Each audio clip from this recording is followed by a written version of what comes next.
Okay, praise the Lord. Tayo pong lahat ay tumayo. Let's come before the Lord's presence. Our loving Heavenly Father, we praise and thank you for this beautiful Sunday morning. Truly, Lord, you are the God who is worthy of praise. Truly, Lord God, you are the God who is, Lord, awesome in power, majestic and splendid in holiness, Lord. You are the name that is above all names, Lord God. We are nothing apart from you, Father God. We are committing to you, dear Lord, our hearing of your word.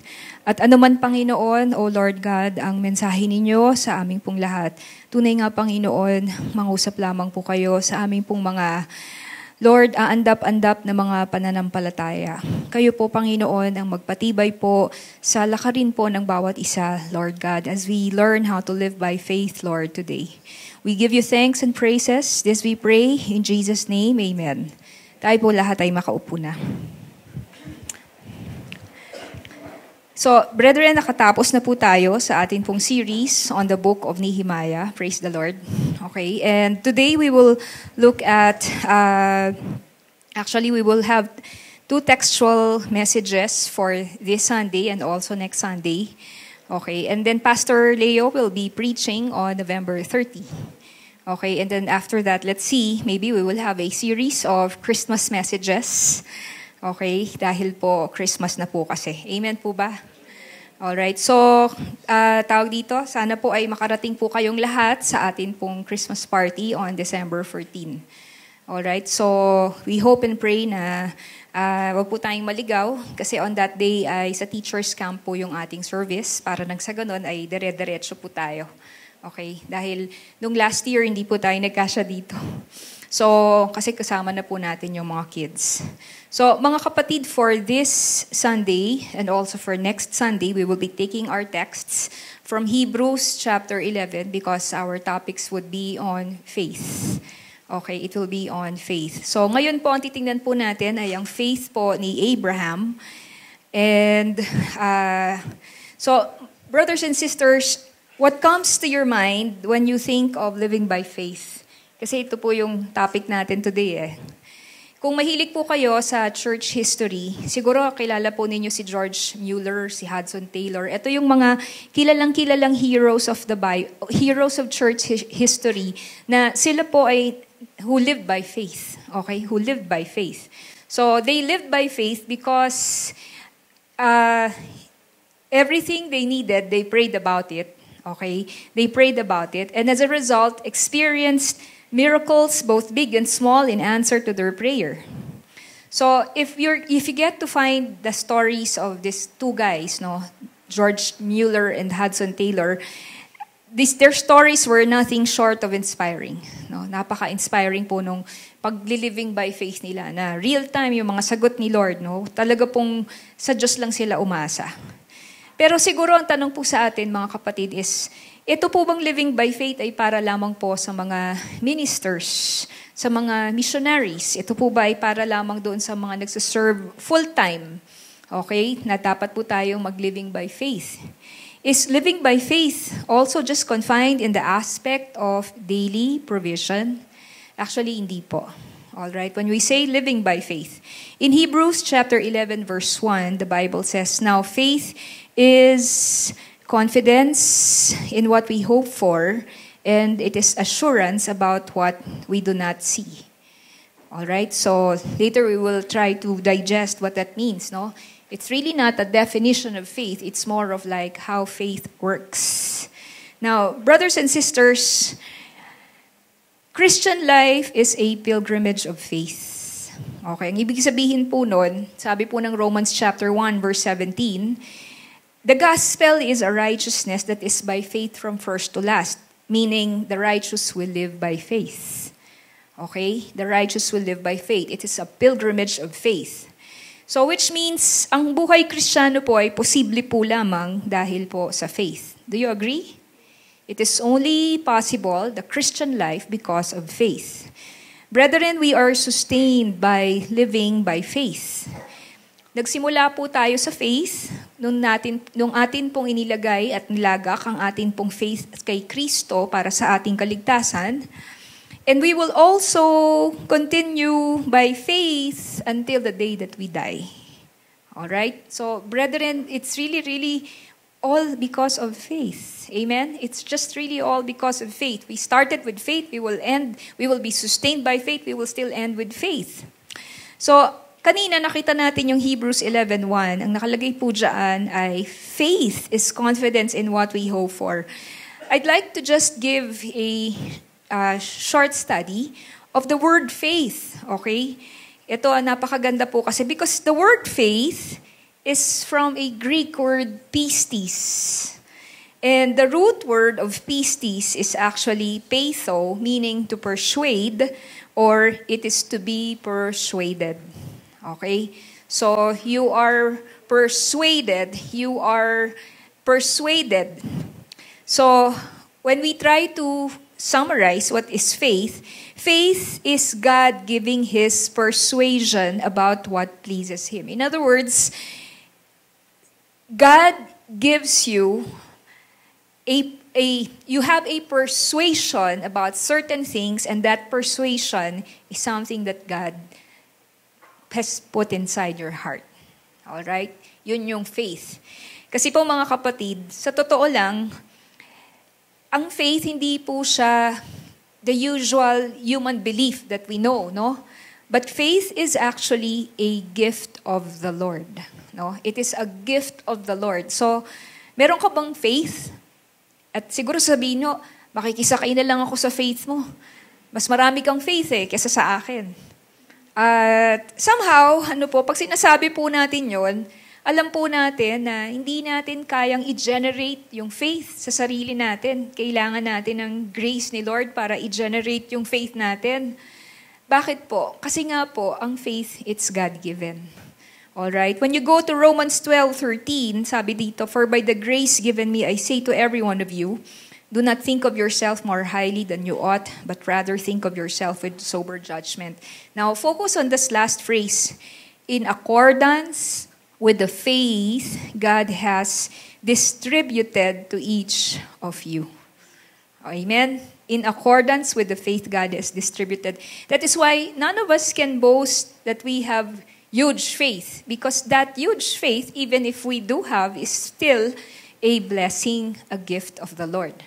On the other hand, if we have little faith, we can pray for the Lord to increase our faith. Okay? Because it's a gift of the Lord. Amen? Faith is still a gift of God. So we are persuaded. We are persuaded. And that persuasion, okay, that persuasion that we believe the Lord is still God-given. I like so much what Gleason Archer from the Discovery Bible said. Si Gleason Archer, by the way, isa to sa mga professors ng IBI natin. Sabi niya, what is faith? It is the Lord's in-work or in-birth persuasion. Okay po ba doon? It is the Lord's in-work or in-birth persuasion. Kaya po, for example, yun pong ating show, His Love, Gift Giving, di po ba? Meron tayong faith na, magagawa natin ito sa awa at grasya ng Panginoon, kakayanin natin ito. O di ba, nakakatuwa kasi, na po tayo, nakaka 40,000 na tayo, di ba, dun sa ating target budget. So, this week, mag-grocery na yung mga women natin. So, di ba, nakakatuwa. So, mag-grocery na sila, magpapack na sila ng mga grocery packages. Kasi, ang target natin, first week, mabigyan natin yung mga gusto nating mga mabigyan, makapag-share tayo ng gospel sa Pizza Hut, sa Leo Hotel. Alright, so this week, makakapag-grocery na sila. So, alam niyo po yun, God gives us the faith, no? God gives us the faith na tutulungan tayo ng Panginoon na mabuo itong, amount na binubuno natin, para marami po tayong, sabi ko nga dun sa prayer night, kung po pwede nga lang, di ba, buong Campo Choco, mabless natin. Kasi, laging opportunity yun, di ba, makarinig lang sila ng gospel. Kung pwede lang, sana laging Pasko, di ba? Kasi kapag Pasko, meron tayong dahilan para magregalo. May dahilan ka para ipakilala si Kristo sa ibang tao. Opo, di ba? So let's take advantage ito pong kapanahunan po na ito. Sabi ni Gleason Archer, faith then is not the same as human belief. which is a common theological error explicitly refuted in Scripture.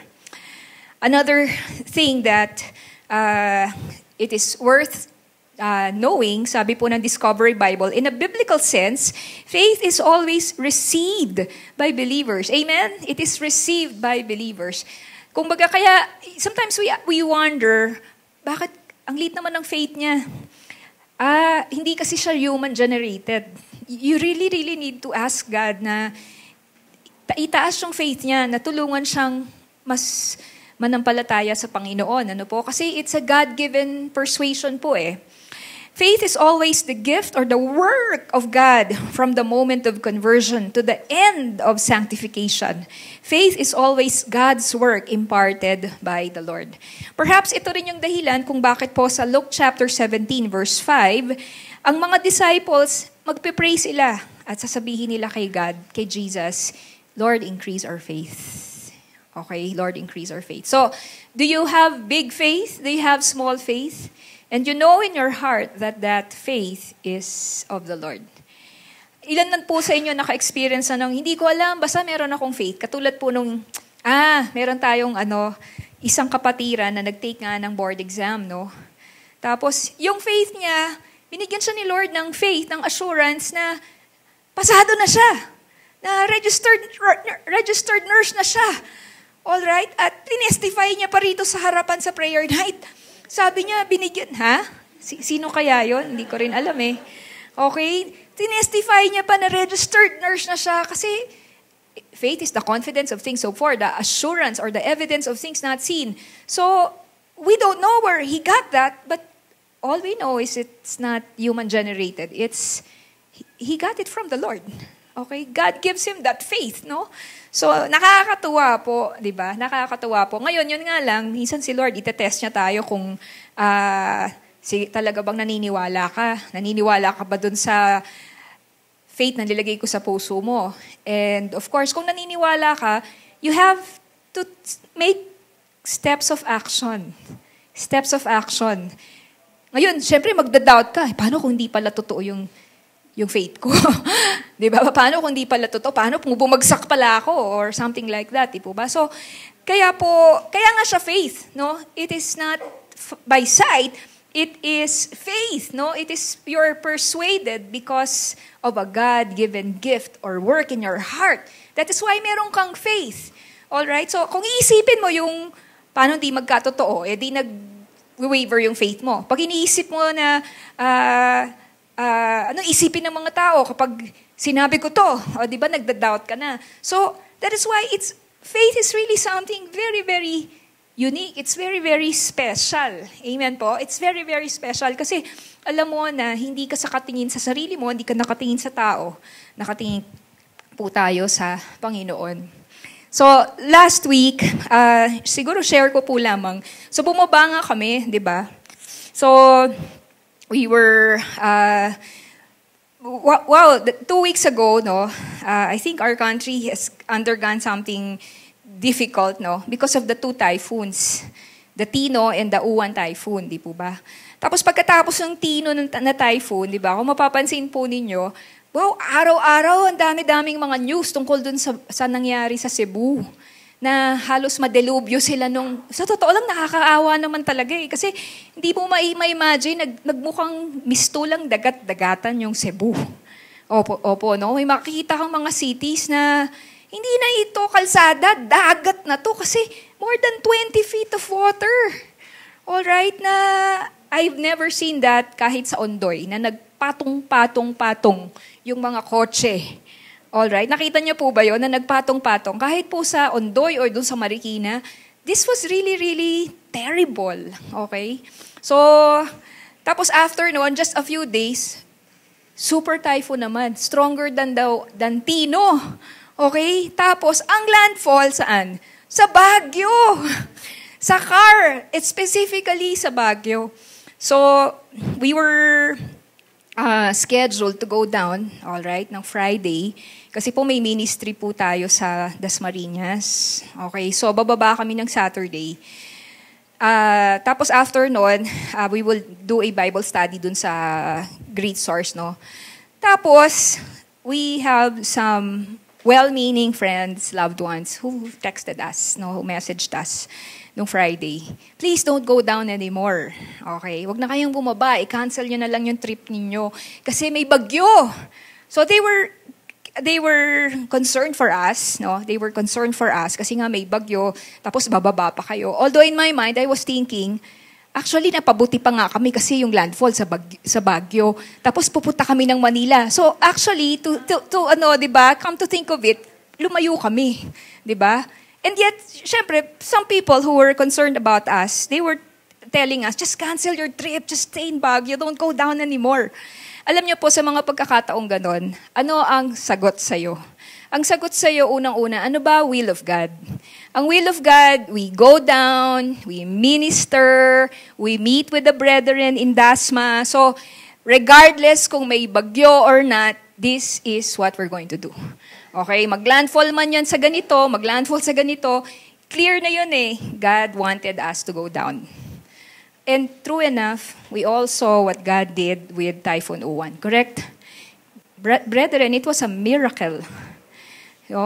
Tama po, it was really, really a miracle. Because if that happened, baka gumuho yung mga bahay natin dito sa Baguio. Kasi ang description, it's not a strong typhoon. It's a very strong typhoon, no? And it's almost as huge as our country. Almost lang na, hindi naman po bigger than the Philippines. Almost as huge. And of all places, the landfall is here.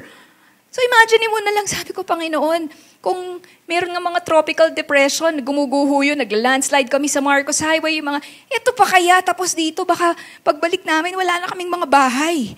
Diba? Imagine niyo po kung ma-deluge tayo ng sobrang daming, ng hangin and all, no? And brothers and sisters, God is just so merciful to our country. Amen? He is so merciful to our country. And I believe with all my heart, sinagot ng Lord yung prayers po ng church. Nalala niyo po, yung muntik gunawin ng Panginoon, tawag dito, nung gugunawin ng Panginoon yung isang lugar called Sodom and Gomorrah. May righteous ba dyan? Kahit man lang 5, kahit man lang iilan, may righteous. Hindi ko yan gugunawin kung may righteous. And in the mercy of God, I believe so many Christians prayed. I believe so many Christians prayed. Kaya pag nakakakita ako ng comment na they're not giving glory to Sierra Madre, they're giving glory to Jesus Christ, by all means. Second cause lang yung Sierra Madre. Alam niyo po yun? Second cause lang yun, hindi yung Sierra Madre talaga. Kasi kahit naman nandun yun, pero kung talagang it's a very strong typhoon, it would still persist, di ba? At the end of the day, it was the omnipotence of God. It was the sovereignty of the Lord. Amen? So, brothers and sisters, ito yung very, very important na we operate by faith. No? We operate by faith. If we get swayed by, even by well-meaning friends, no? To, tawag dito, divert from which we know is the will of God, then we won't see the miracle of the Lord. Magre-regret tayo, ba't hindi ko sinunod si Lord? May nakita sana ako milagro. Okay, ba't di ko siya sinunod? May nakita sana akong magandang ginawa ang Panginoon. And mga kapatid, ang ganda-ganda ng ginawa ng Lord doon sa weekend ministry po namin doon sa Cavite, doon sa Great Source na, Lord, thank you. Hindi kami nakinig sa aming takot. Hindi kami nakinig sa news. Nakinig kami doon sa calling mo. Nakinig kami, Lord, doon sa will of God. Alright? Otherwise, we would not have seen this faith adventure of seeing how you have answered our prayers. Di po ba? Amen po ba doon? No? Yun yung regret na kung sumunod lang ako, sana nakita ko yung sweet victory ni Lord. Okay? So, mga kapatid, we have to really pray, Lord, increase our faith. And our faith is increased when it is fueled by God's Word. Let's now turn to Romans 10:17. Ang sabi po dyan, consequently, faith comes from hearing the message, and the message is heard through the Word about Christ. Amen? So, do we want to be persuaded with the will of God? Do we want to be persuaded with what is God's will, with what is God's promise? I won't forget yung sabi ni Sister Tere nung Friday sa prayer night namin. Dahil alam kong kalooban nito ng Diyos, alam kong matutupad ito. It has something to do with yung memorial service ng kapatid niya. Na pag inisip mo, hindi talaga siya Magwo-work kasi ang daming last minute lahat. Pero, yun po yung nag-grow yung faith natin. Alam ko nakalooban nito ng Diyos at dahil alam ko nakalooban nito ng Diyos. Alright? Meron kang pinangahawakan na salita niya, matutupad ito ayon sa kanyang salita, ayon sa kanyang kapamaraanan.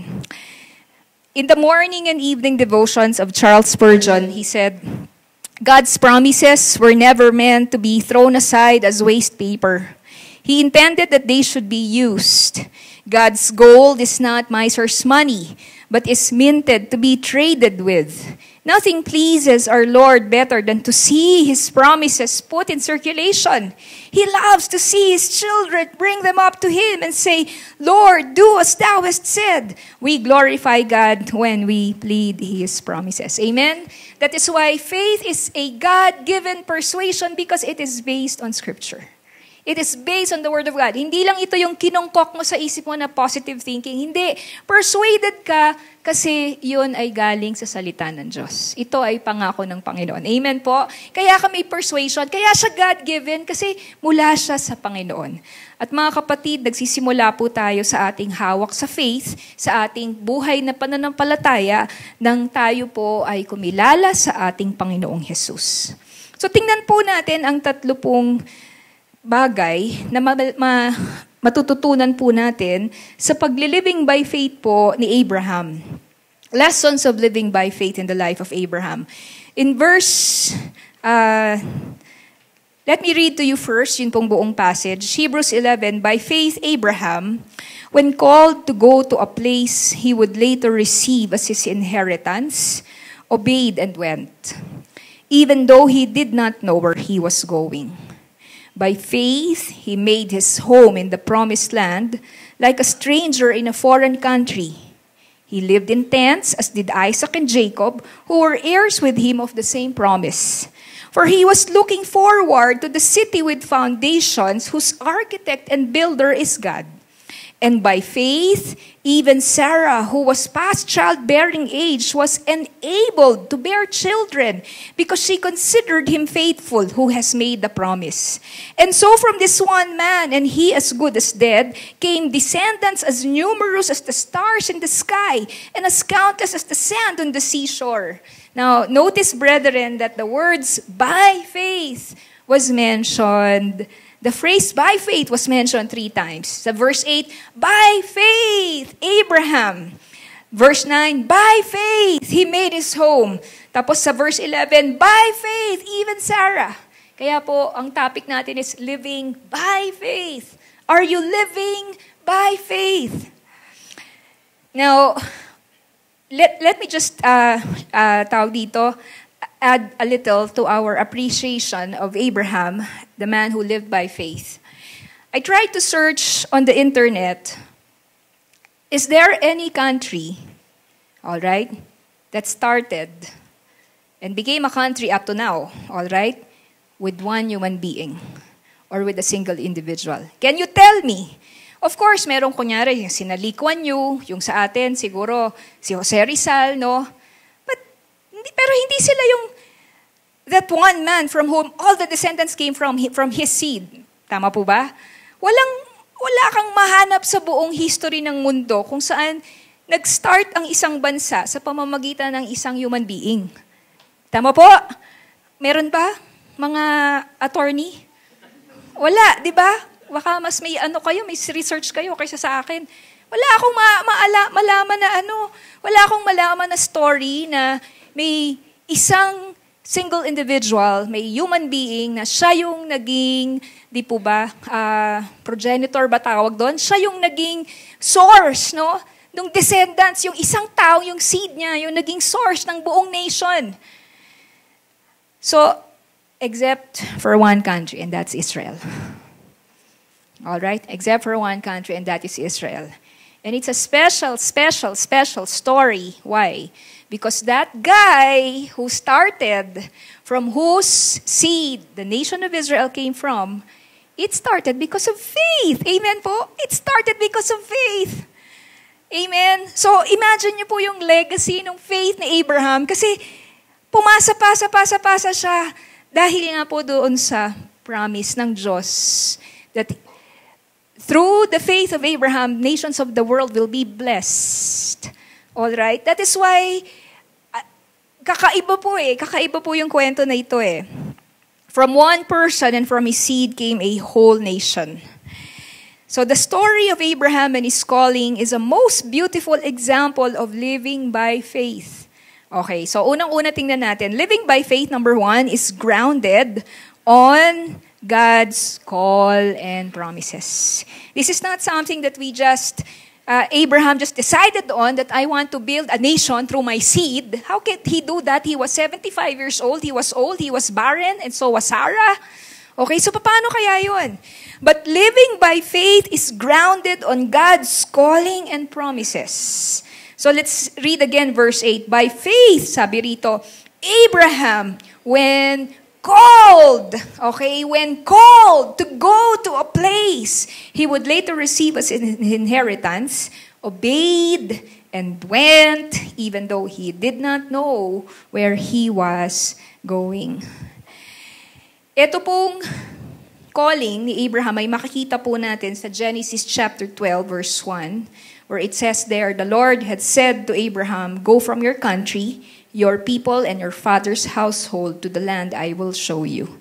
Now, mga kapatid, etong Hebrews 11:8, okay, at saka yung Genesis chapter 12, verse 1, ang tawag po dyan is the effectual call of God. Okay, it's called the effectual call of God or the effective call of God. Ano isabihin po nun? Ang ibig sabihin po noon is that God, in His sovereign grace, comes first. All right? He initiates first to the sinner and draws the sinner to salvation. Ang tawag din dyan, irresistible grace. All right? Naalala niyo yung sabi ni Jesus, no man can come to me unless the Father draws him. So, meron pong drawing, okay? Meron pong irresistible grace drawing ang Diyos na tinatawag niya si Abraham. At dahil po doon, all right, Abraham heeded the call of the Lord. So, ang tawag po ron, it's the effectual call of God when the sovereign grace of God comes first, okay, to the sinner. In Acts chapter 7, verses 2 and 3, Stephen writes that the God of glory appeared. So, sinong nauna? God of glory. To our father Abraham while he was still in Mesopotamia before he lived in Haran. Mga kapatid, none of us could boast na ako nakahanap kay Lord. Hindi po. Okay? Alam mo sa iyong puso na tinatawag ka ng Panginoon. Alam mo sa iyong puso na dinodraw ka ng Diyos. Kaya ka nandito ngayon sa church. It's not just because of a friend or maybe someone who invited you, but why do you keep coming? Because God is drawing you. God is drawing you. It's called effectual call of God. And that's what we see here. It's the effectual call of the Lord. Apart from God enabling Abraham to respond, Abraham is unable to come to God. Why? Because he is spiritually dead to begin with. And that calling of God, all right, makinig po kayo, it requires that Abraham leaves his sinful and pagan and idolatrous family and nation, okay? Everything that he grew up with, to turn his back away from it because God calls him. So, hindi po pwedeng ang Panginoon, tinatawag po tayo, okay, yung effectual call of God, tapos hindi tayo tatalikod sa ating buhay ng kasalanan. Pag tayo'y tinawag ng Panginoon, ito'y iiwan po natin at tayo po ay susunod sa Panginoon at tayo po ay mamumuhay ng pananampalataya. When God calls us unto salvation, it is a call to leave behind our sinful life and even the sinful company we used to have. It is a call to leave whatever is inconsistent with our devotedness to God. Kaya po may mga Kristiyano po na siguro para sa iba wala namang issue yung mga minor things. Pero sa kanila, ang dealing ng Lord, iwanan mo yan, bitawan mo yan, i-give up mo yan, kasi inconsistent na siya sa calling ng Diyos sa iyo. Alright? Maybe for others, it is legit. Maybe for others, they are harmless. But because you already know the Lord, There are things that you just do not want to do anymore because it hinders God's calling upon you. Now, living by faith is based or grounded on God's call and what? Promises. It says in verse 8, by faith Abraham, when called to go to a place, and what was the promise? He would later receive as his inheritance. Obeyed and went, even though he didn't know where he was going. Now, dito po, sa calling ni Abraham sa Genesis 12 and in Hebrews 11, God called Abraham to a literal place, and that place is called Canaan. Na according po sa promise ng Panginoon, yun daw po ang magiging inheritance o mana po nila. Alright? Alam ko po, issue yan ang malaki ngayon sa atin pong modern times, no? Patungkol po sa Israel, alright? At doon sa kanilang mga territories, no? Pero nung ito po ay ipinagkaloob kasi Diyos naman talagang may-ari ng buong sanlibutan di ba? So, Diyos ang nakakasiyasat at Diyos ang nakakaalam kung kanino niya ibibigay yung kanyang mga nilikha. Alright? At dinetermine ng Diyos na ibibigay niya ito kay Abraham at sa kanyang mga descendants. So, yun po yung Canaan. God's word to Abraham in Genesis 12 is that he will become a great nation. He will be blessed by God. He will make His name great and all the peoples of the earth will be blessed through Abraham. Ngayon, ito mga kapatid. There is a condition that if Abraham would see these promises fulfilled, he has to make a step of faith to leave the people of his father's household and what? Migrate to Canaan. Alright? Imagine niyo po, no? One single individual having an encounter with God, being called by God, and God tells, leave your family, go to the land that I will give to you and to your descendants. All right? I will make you this, I will bless you and all of those things, but you have got to make a step of faith. All right? You have got to make a step of faith. Now, kung kayo po, for example, si Abraham, grabe yung mga promises. I will make you a great nation. All right. Whoever blesses you, I will bless. Matitindi po yun no? All nations will be blessed through you. The only reason that Abraham would do that is because he heard from God. Amen po. The only reason that Abraham would do and go to Canaan, migrate to Canaan, was because he received a word from God. He received a promise from the Lord. Which means living by faith, brothers and sisters, is always grounded on God's call. It's always grounded on the promises of God. Alright? Now, yung sa side po ni Abraham, di siya madali. Bakit po? Sabi rito, he obeyed and went. Now, it's not easy. You know why? Because it says, even though he didn't know where he was going. Even though he didn't know where he was going. Because wala namang binigay si Lord na title deed ng Israel. Wala namang binigay yung Panginoon. Di ba na 1,000 years from now, you will have a King David from your seed. 2,000 years from now, you will have this and this. Wala namang ganun ng Lord na binigay.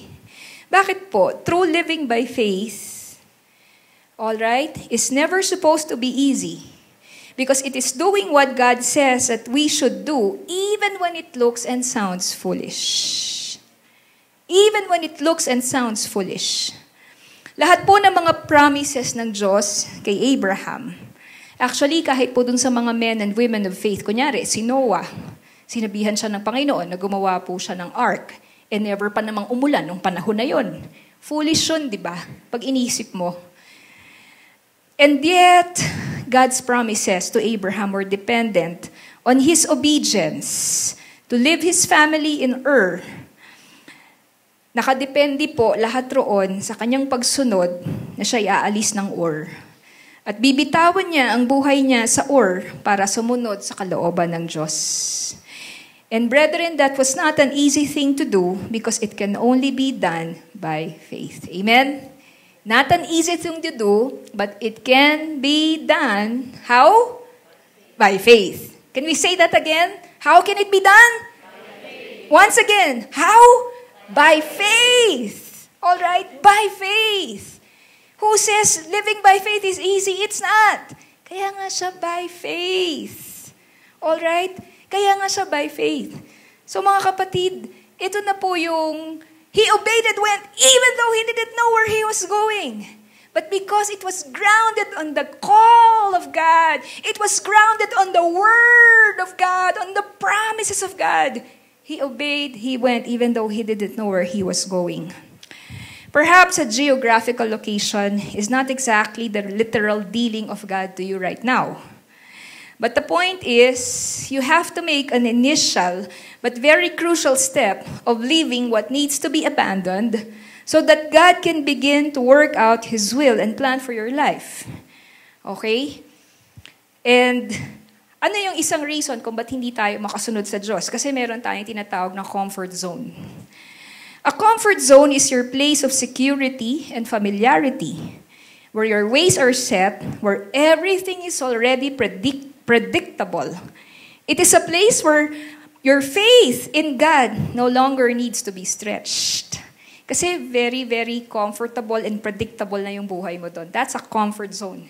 And the comfort zone of Abraham was Ur, his family. His comfort zone was with his dad in Haran. No, comfortable na po siya roon. Ito po, oftentimes, gusto po natin ng mga pangako at mga pagpapala ng Diyos. But we do not want the obedience that accompany them. We do not want to obey because we want to play safe. As a result, we do not have an adventuresome faith walk with God anymore like Abraham. So ang buhay natin, same old na lamang. Yung Christian life natin, naka-maintenance mode. Wala na tayong faith adventures kasi wala nang risks. Wala na tayong living by faith. Amen po. We have no new learnings, no new miracles.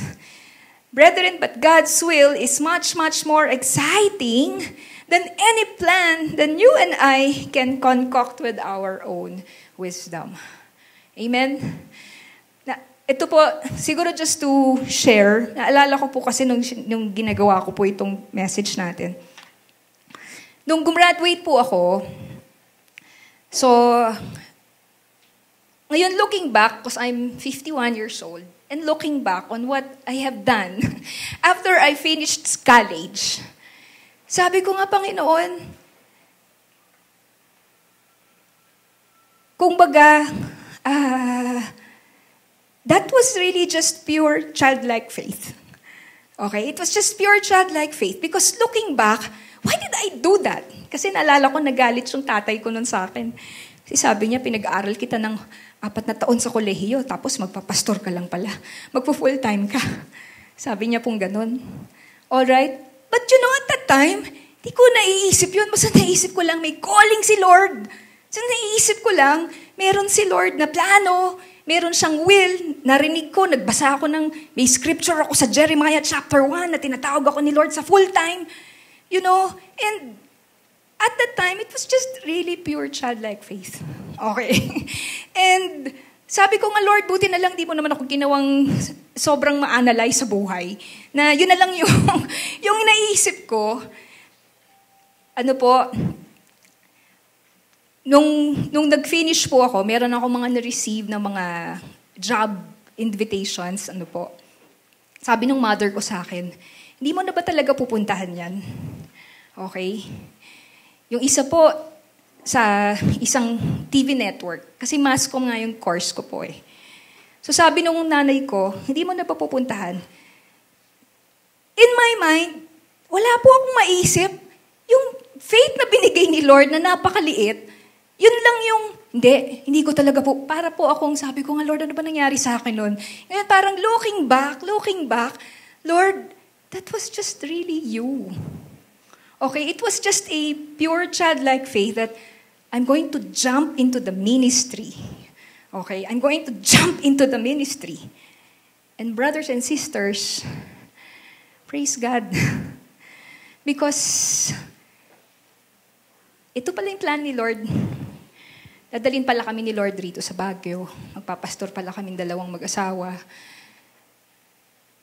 Ano po yung step of faith na pinagagawa ng Panginoon sa inyo ngayon, na maybe ang kailangan mo lang talaga is childlike faith. Amen po. Na ang kailangan mo lang talaga is childlike faith, na mag-trust ka sa Panginoon ng buong puso. And then after that, it's going to be an adventuresome walk of faith. Maybe there are things that you need to already surrender once and for all so that God's will can start working already on your life. So for some, living by faith means a major step, just like Abraham. But for a lot of us, okay, God is not asking us to do earth-shaking decisions like changing our address, migrating to a new place.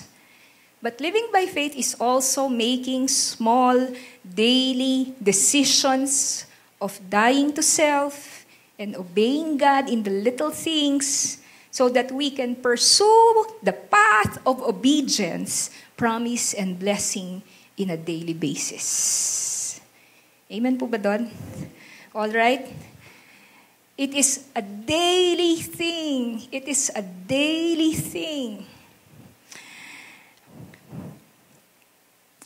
Matthew Henry said, Abraham, put himself into the hand of God to send him wherever he pleased. He subscribed to God's wisdom as best to direct, and submitted to his will as best to determine everything that concerned him. Implicit faith and obedience are due to God and to him only. All that are effectually called resign up to their own will and wisdom to the will and wisdom of God, and they are practicing wisdom when they do so. Though they don't know always their way, yet they know their guide, and this satisfies them. Mga kapatid, alam niyo po, ang living by faith, it means that hindi kinakailangang sagutin ng Diyos lahat ng ating mga, worries, concerns, questions. Lord, paano na to? Paano na yan? Pag ginawa ko to, paano na gito? Paano na ganyan? Paano na yung mga anak ko? Alam niyo po, hindi yan lang lahat sasagutin ni Lord eh. Hindi na yun living by faith, di po ba? He doesn't need to supply us with answers for every question.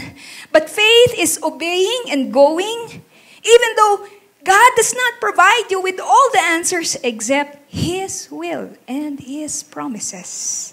Amen? That is why it's an adventuresome walk, to walk by faith. It's adventuresome. Siguro share ko lang sa inyo, nakakatuwa po yung faith walk nitong mga kapatiran natin sa Bayambang. Hello to our brethren in Bayambang. Kasi po nag-launch sila ng Awana. Alright? Sobrang nakakatuwa kasi nung nagpapahimingi sila ng budget for Awana, so ni-request nila yung certain budget na to. Alright? Tapos ang nakalagay doon for 60 kids, something like that, no? And their parents na darating. Tapos syempre maliit yon, di ba? Tapos merong mga nag-love offering sa kanila. So lumaki yung kanilang Tapos po, so itutuloy pa rin. Sige, tuloy nyo pa rin. And you know what, yesterday, nag-launching po sila ng Awana. Okay, yung iba sinend ko dun sa Epaphras GC natin, yung mga kapatid, ang daming dumating. Okay? It was super duper successful. Okay, not just successful, as in, siguro yung mga taga-Bayambang nagtatawanan sila ngayon. It was overwhelmingly successful. Ito yung miracle. Sinashare ni Sister Joy. It was raining in Kamiling. It was raining in other parts of Bayambang, but in our center, it was not. After the Awana launch, it rained. That's a living by faith type of walk. It is an adventuresome walk. Alright? It is an adventuresome walk. Hindi ka naman, kay Lord ka pa nagtaka na baka boring yung living by faith. It's full of adventure, it's full of surprises, and it's also full of sweet victories from the Lord. Amen. And I really, really hope and pray that we just don't go through the motions of Christian life, but we really live by faith. We really live by faith. It means decisions done to obey the will of God, both big and small. And the next one is that living by faith means we've got to live like pilgrims. Okay? Living by faith means we've got to live like pilgrims. Hebrews 11:9. By faith, he made his home in the promised land. Okay? By faith, he made his home in the promised land.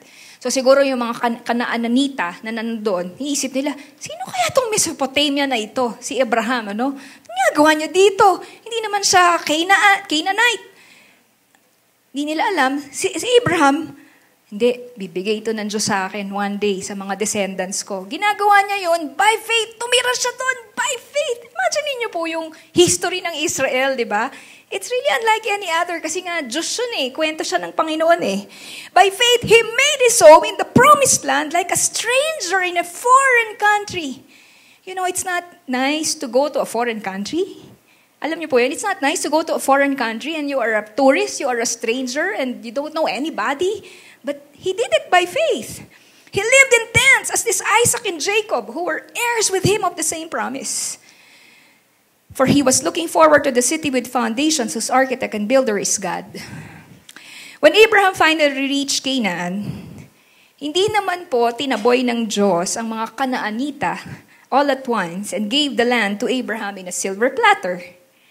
No, Abraham had to wait for hundreds of years hanggang sa mamatay siya. And even his descendants, they had to wait for hundreds of years. Abraham did not enter into war against the Canaanites because Canaan was God's inheritance to him. All right? Abraham instead was content to live like a stranger in a foreign country, and he was doing so by faith. Amen po. He was doing so by faith. Alam niyo po, sometimes pag nakikita ko yung mga notifications ng Facebook, yung mga nangyari in the, and then mariremind ako, may mga pictures kaming mga pinost na nagsistart tayo ng mga 2013, 2014 dito sa Gospel of Grace na natutuwa ako sa Panginoon. Kasi there was a period, a time, ng mga first 2, 3, 4 years na, Lord, may plano po kaya kayo sa church namin? Alam niyo po yun? Kasi pagkatapos ng service, uwian na. Alright? Walang mga meeting. Kasi very, very basic, very, very simple yung mga activities. Na, I remember we had one picture na ang pinakaganap na namin, nagpunta kami sa 7-Eleven, nang libre si Sister Marga ng blueberry ice cream. Okay? Na soft ice cream na nagpicturean kami, tuwang-tuwa kami ron sa soft ice cream na yun na yung pinakaganap namin nun. Yun na yung pinaka-ministry namin. And I remember, uuwi kami ng maaga. Ngayon po kasi, tagal na, ang dami na nating ginagawa. Tapos, Lord, may plano ka kaya talaga dito? Di po ba? Tapos, at that time, God was, He was fortifying yung base membership ng church natin. So, brothers and sisters, when you live by faith, it doesn't mean kaagad-agad meron ng bunga, meron na agad sagot, meron na agad revelation si Lord. Oftentimes, you have to live like Abraham, Isaac, and Jacob were in. You're living like someone in a tent na everything is unknown to you except that faith which is so real. Amen? That faith is just so real. You don't understand why you're sticking it out. You don't understand why you're staying here in Baguio. You don't understand why you're staying there in Bayambang. Because that faith is just so real and you're willing to wait it out. You're willing to stick it out no matter what. And kahit na externally, parang walang nakikita, pero dahil buong-buo yung faith mo, dahil buhay na buhay yung faith mo, nandun siya.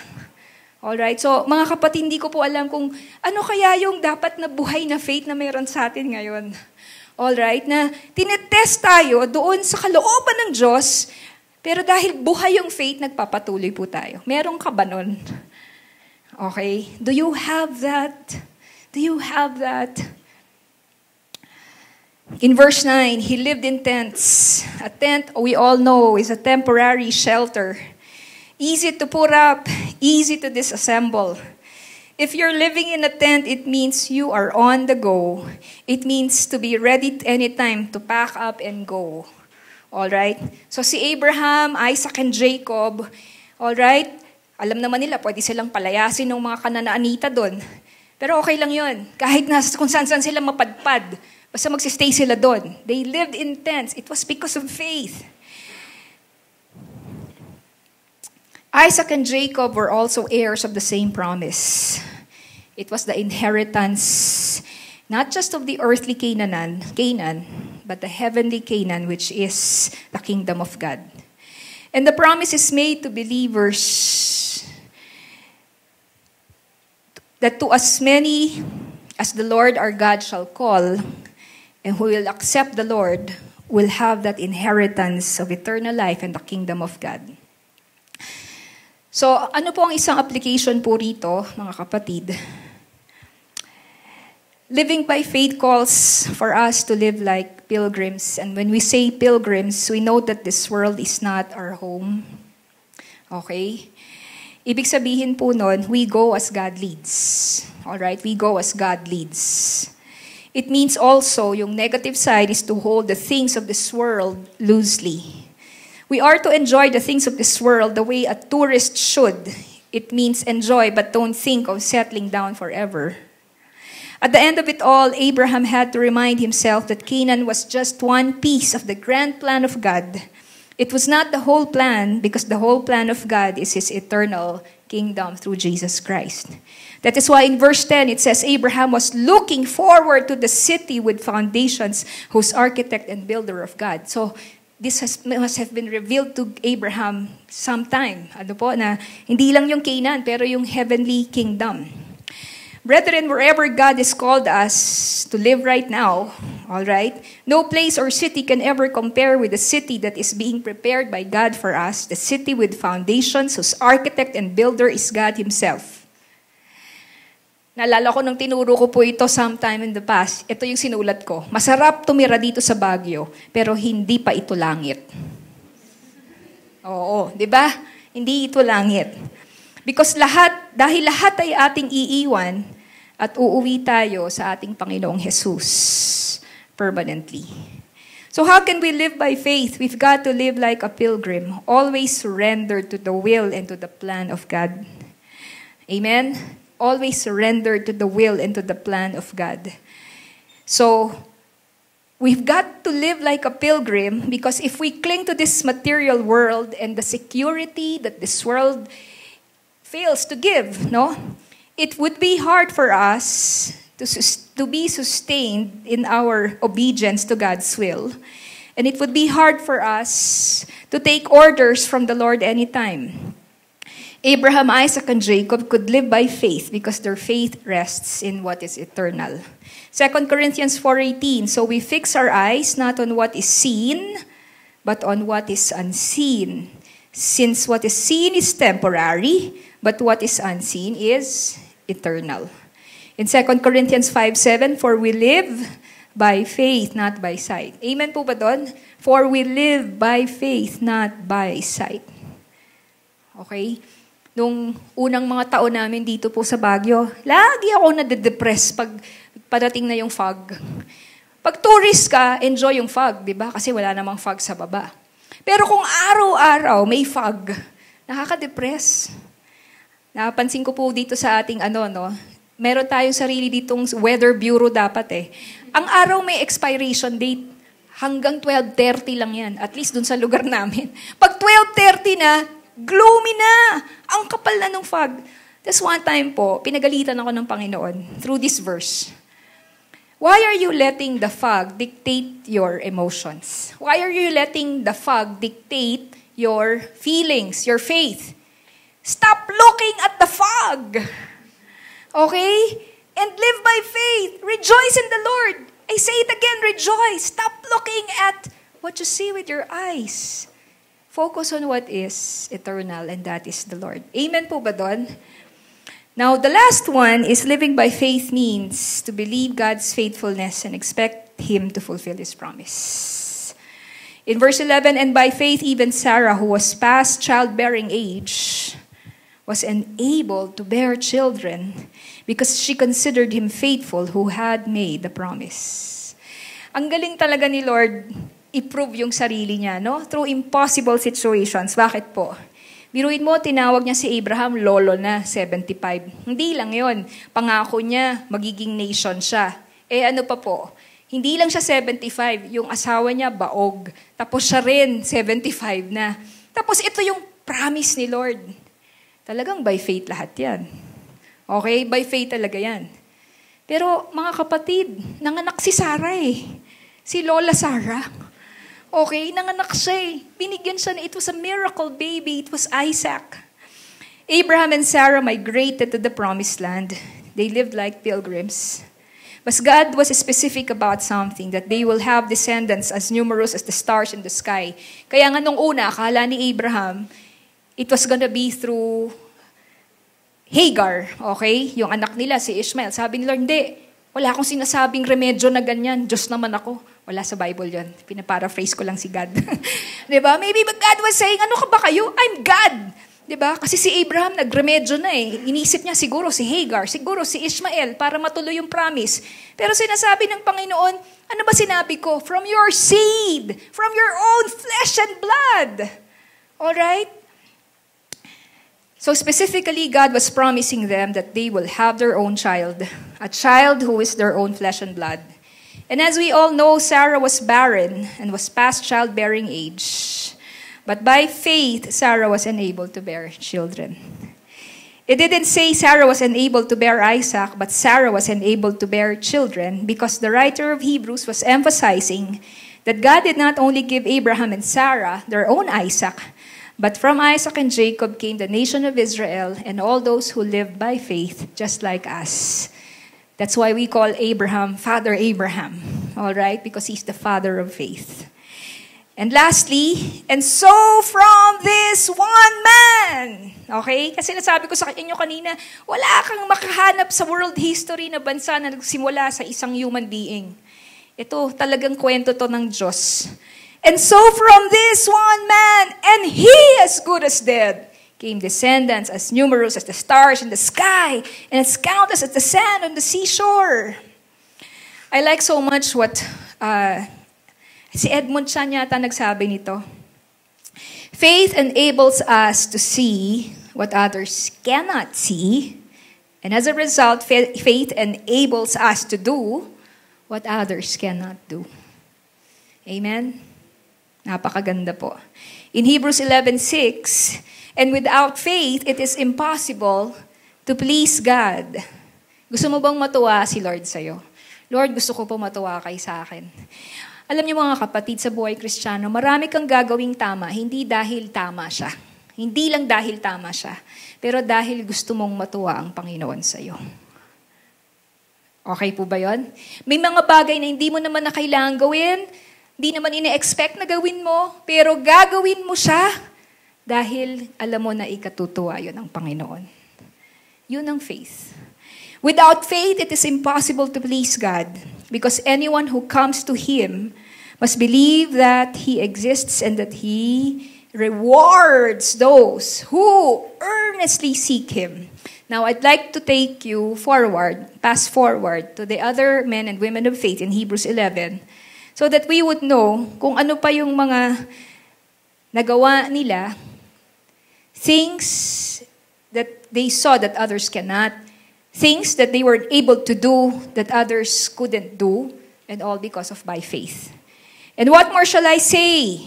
I do not have time to tell about Gideon, Barak, Samson, and Jephthah, about David and Samuel and the prophets, who, through faith, conquered kingdoms, administered justice, gained what was promised, who shut the mouths of lions, quenched the fury of the flames, escaped the edge of the sword, whose weakness was turned to strength, and who became powerful in battle and routed foreign armies.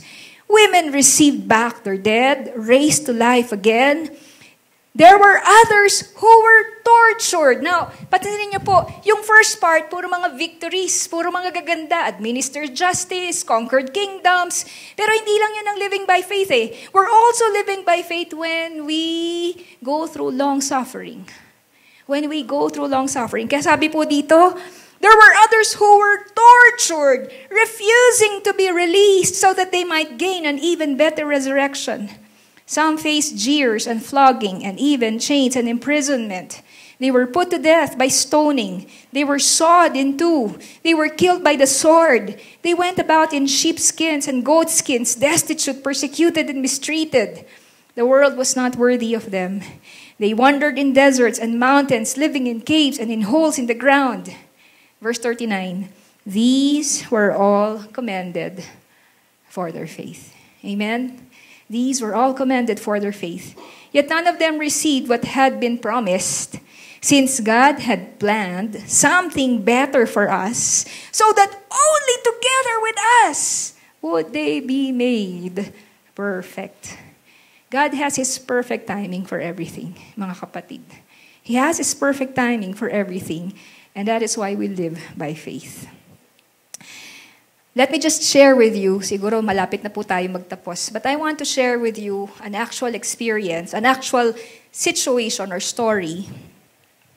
Kung kayo po ay merong Biblia na English o kaya Pilipino, alright, alam niyo po, meron tayong dapat pagpasalamatan na isang lingkod ng Diyos. Ang pangalan po ng taong yon ay si William Tyndale. William Tyndale gave his whole life to the work of translating the Bible. Tyndale was born near the end of the 1400s, attended Oxford, Cambridge, and fell in love with Scripture. He determined that he would make the Bible available in English, but such a project was illegal in England because the Bible was written in Latin. All right? It was not allowed for common people to read the Bible because it was only read and interpreted by the clergy or the priests. Fleeing to Germany, by faith po ito, Tyndale worked on his translation of the New Testament. Copies were smuggled back to England, and Tyndale went to work on the Old Testament. You know, he was betrayed, arrested, strangled, and at the end of it all, he was burned at the stake. All for the work of translating the Bible. His Bible was banned, but the influence was irreversible. Now, listen to this. William Tyndale once said to a critic, "If God spares my life before many years pass, I will make it possible for a boy behind the plow to know more Scripture than you do," referring to the critic. And brethren, it really, really came to pass. Because even a little boy held a Bible in England that nobody could stop anymore. And sabi nga ni William Tyndale, who would know more of the Bible than you who are a cleric. Mukhang clergy yata yung kausap niya rito. Mga kapatid, ba't niya nasabi yun? It was by faith. That is why the Bibles you hold, okay, Tagalog man yan, English man lang yan, papasalamat tayo sa Panginoon because a William Tyndale dude lived by faith and translated it. No, he didn't do the other works dun sa Hebrews 11. He didn't explore continents, di ba? He was not a conqueror. He was not a missionary like William Carey. No, his call was he was going to translate the Bible from Latin to English. That's all that he did. And he died for that call. And it was done by faith. So, brethren, how are we going to imitate the faith of Abraham? To trust God for today, remind yourself that no impossible situation today could ever hinder the certainty of the future that God had already decreed. Amen? To trust God for today, remind yourself that no impossible situation today could ever hinder the certainty of the future that God had already decreed. There is a coming kingdom. It is an eternal kingdom. It is an everlasting kingdom. And we are heirs of that kingdom. So no matter how chaotic our world is po right now, mga kapatid, nothing changes the certainty of the future of the kingdom of God. Romans 8, and we know that in all things God works for the good of those who love Him, who have been called according to His purpose. For those God foreknew, He also predestined to be conformed to the image of His Son, that He might be the firstborn among many brothers and sisters. And those He predestined, lahat yan past tense, as if nangyari na lahat. Ganun ka-certain. He also called. Those He called, He also justified.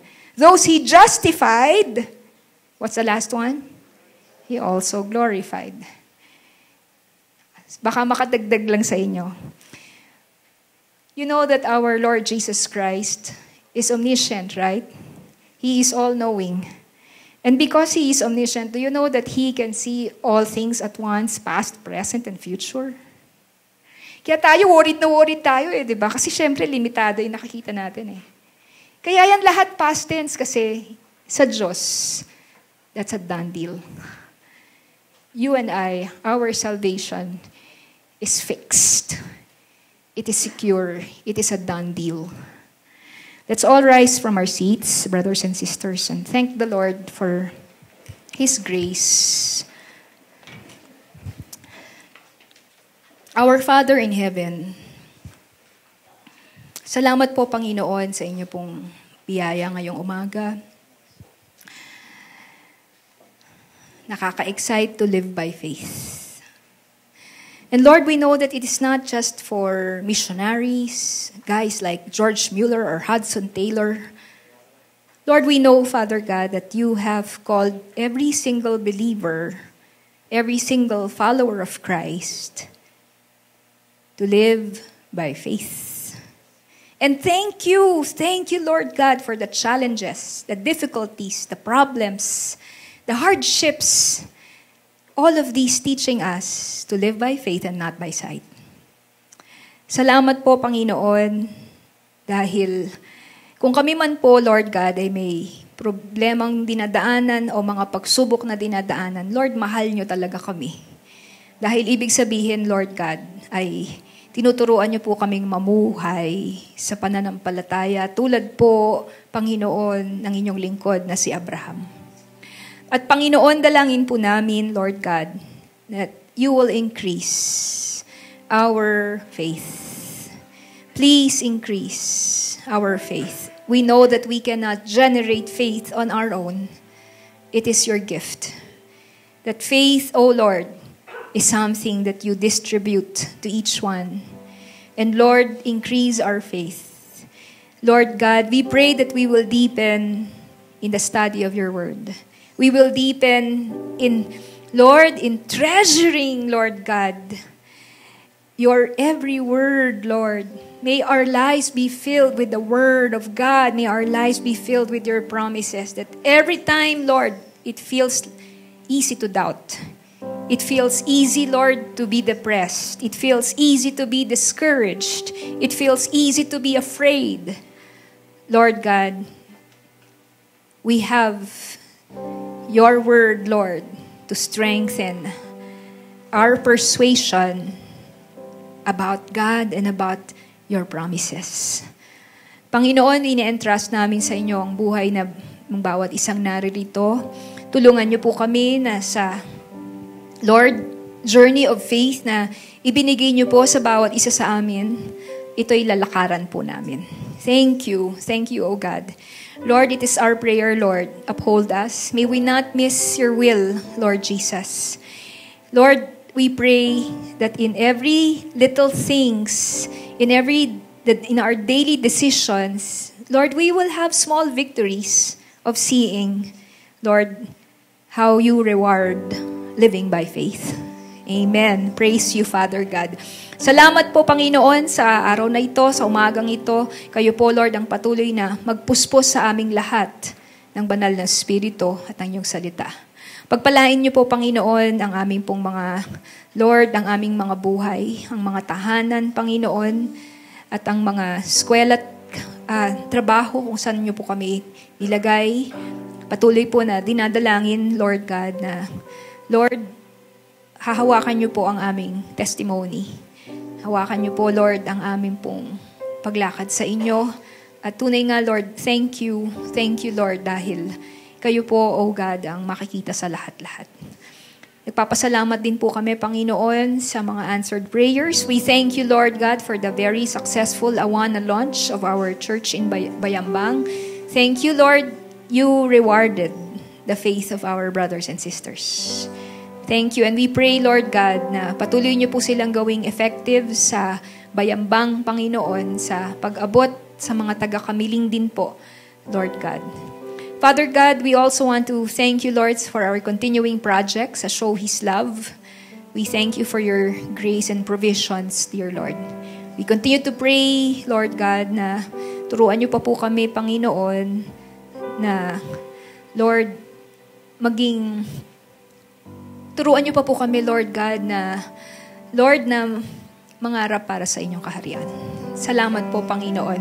As we give to you, Lord, our tithes and our offerings, we give them, Lord God, with faith, with cheerful hearts, thanking you, dear Lord, for the blessed privilege, Lord, of taking part in the advancement of the kingdom of God. We give you thanks and praises, Lord. We offer to you our love, and we give to you all glory, honor, and praise. In the most sweet and precious and mighty name of Christ Jesus, we pray. Amen and amen. Let's give the Lord a big hand. Amen. Sige po. Let's end.